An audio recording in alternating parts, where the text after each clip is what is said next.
Zenbat aldiz gertatu zaizu norbaitek euskaraldia zer den azaltzeko eskatu eta pentsatzea, nondik hasiko naiz? Bideo hau horretan laguntzeko da. Zer da kontatu behar deguna? Lehenik eta behin ezaugarri orokorrak. 16 urtetik gorako herritarrek parte hartuko degula, aho bizi belarri prest bezala, Euskal Herri osoan zehar, eta 15 eguneko ariketa izango dela. Nik horrela egingo nuke. Gogoratzen duela 2 urte nola egin genuen euskaraldia? Urten berriz egingo dugu. 11 egun beharrean 15 izango dira, azaroaren 20tik abenduaren 4. Euskal Herri osoan zehar 16 urtetik gorako herritarrok aho bizi eta belarri prest txapa jarriko ditugu.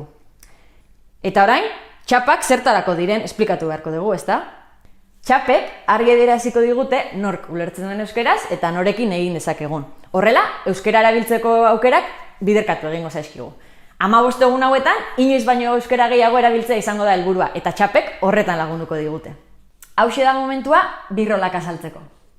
Euskaraldian izena emateko 2 rolen artean aukeratuko beharko duzu eta horren arabera txapa bat edo bestea jantziko duzu.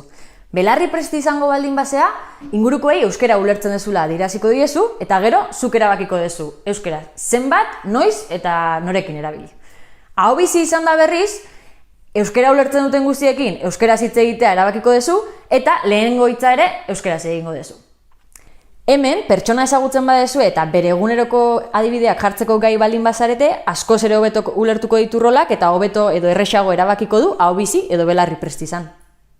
Aho bizi edo belarri prest izango zean erabakitzen dezunean, izen eman behar dezu. Euskaraldian webunean, Euskaraldian aplikazioan edo batzordeak jartzen dituen lekuetan.